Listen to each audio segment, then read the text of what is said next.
हर हर महादेव। नमस्ते। हर हर महादेव। कैसे हैं आप? Yes, sir. Very good. Hope you are doing good as well. Yes yes, everything is fine, everything is perfect. Nice. I just had few questions for you. So okay. let me start. Uh, I just want to know what will be the kind of mindset of the people who are struggling in life. Okay What is it what? the state of mind that is responsible for their uh, for a situation, or whether the situation makes their state of mind? Okay, so you mean to say, like, if I understood the question correctly, you mean to say like, मतलब uh, मतलब किस तरह की मानसिक स्थिति होती है जो लोग, जिसकी वजह से लोग अपनी लाइफ में परेशानी झेलते हैं या प्रॉब्लम झेलते हैं, like a common Exactly. Concept. Okay. Yes. तो आई वुड से, मंजुला जी, कि ऐसे करीब कुछ कैटेगरीज हो सकती है माइंडसेट की। Mm. कुछ ऐसे माइंडसेट होते हैं जिनकी वजह से लोग ज्यादातर परेशान रहते हैं। So there is a kind of set of mindset. Mindset कह सकते हो, स्टेट ऑफ माइंड कह सकते हो, या उसको हम कहीं ना कहीं एक मूड भी कह सकते हैं। क्योंकि मूड या स्टेट ऑफ माइंडसेट या आपकी जो मानसिक स्थिति होती है वो कभी फिक्स नहीं होती।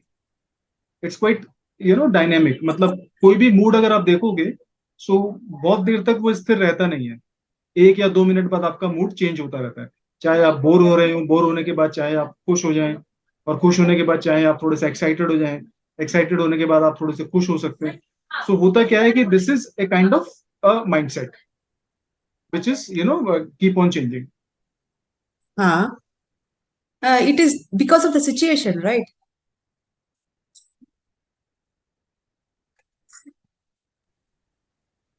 So generally what happens that uh, you know like people experience a lot of mindset, a lot of state of mind, because of their not understanding the self।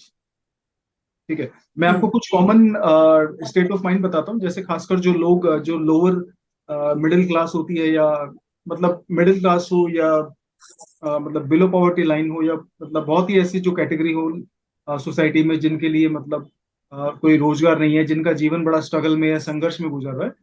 सो ऐसे लोगों का माइंडसेट क्या होता है generally?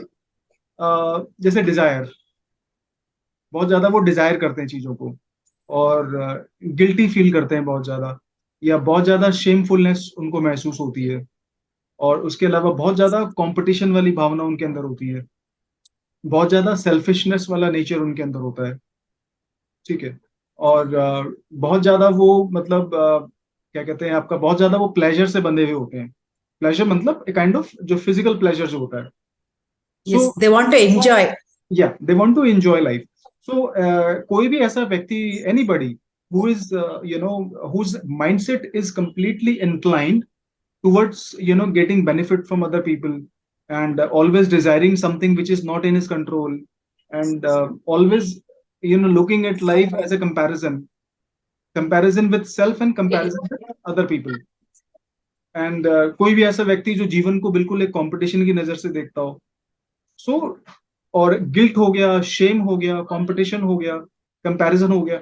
So these are common state of minds जो low category के, जो class के जो लोग होते हैं। लो कैटेगरी मीन्स जो जो अपने जीवन में बहुत ज्यादा संघर्ष कर रहे होते हैं। तो ऐसे लोगों का ये जो 4-5 जो तरह का स्टेट ऑफ माइंड होता है, ये बहुत ही फ्लक्चुएट होता है। और उदाहरण के तौर पे जैसे जो स्लम एरिया होता है, जैसे आपके क्षेत्र में भी स्लम एरिया होगा, और दिल्ली एनसीआर में भी थोड़ा बहुत स्लम है। तो अगर हम कंपैरिजन करें एक स्लम में रहने वाली फैमिली से, और एक जो ऐसी फैमिली जो पॉश लोकेशन में रहती है, तो इन दोनों के माइंडसेट में बड़ा फर्क होगा। तो दोनों के माइंडसेट में जो फर्क होगा, बच्चों में, किसी एडल्ट में, वो फर्क यही होगा कि वो जीवन को देखने का उनका नजरिया बहुत अलग होगा। तो जो स्लम एरिया में जो परिवार होगा, उनका जीवन को देखने का नजरिया ऐसा होगा कि भाई कल का क्या अरेंजमेंट करना है, ठीक है, मैं पैसा कैसे कमा लूं, और मैं आज काम कर रहा हूं तो मुझे शाम तक पैसे चाहिए, और कोई मेरा फायदा ना उठा ले, कोई मुझे बेवकूफ ना बना दे, या कोई मुझे मैनिपुलेट ना कर दे। Getting it? So their activity, the people who belong to slum area, their activity is going to be completely self centered।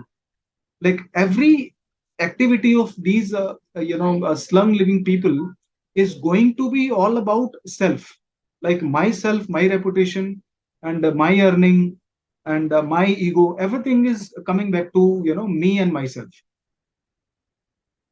और अगर हम कंपैरिजन करें, people who are living in posh location, the people who are bit socially educated, the people who are financially bit better, so they have a different mindset.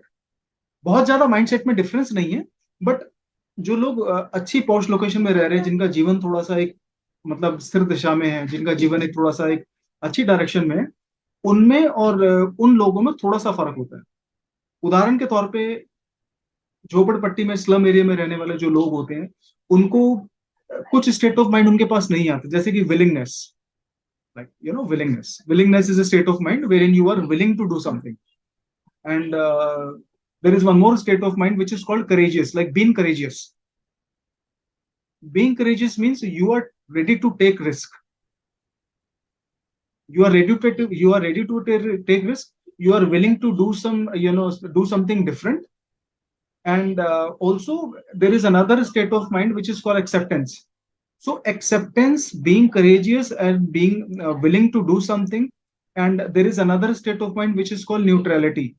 So ऐसी मानसिकता, being courageous, ready to do do something which is willingly doing something, and trying to accept the life as a result whatever is happening. So ये मानसिकता, ये state of mind किसी slum में रहने वाले के अंदर नहीं आती है. पर्टिकुलर किसी में आ जाए एक अलग बात है, बट जनरली ये वाली जो मानसिक स्थिति होती है, ये स्लम एरिया वाले लोगों में नहीं आती है. And that is the huge difference. यही एक बहुत बड़ा डिफरेंस है जो एक पॉश लोकेशन में रहने वाले में और एक झोपड़पट्टी या स्लम एरिया रहने वाले में जो फर्क क्रिएट करता है.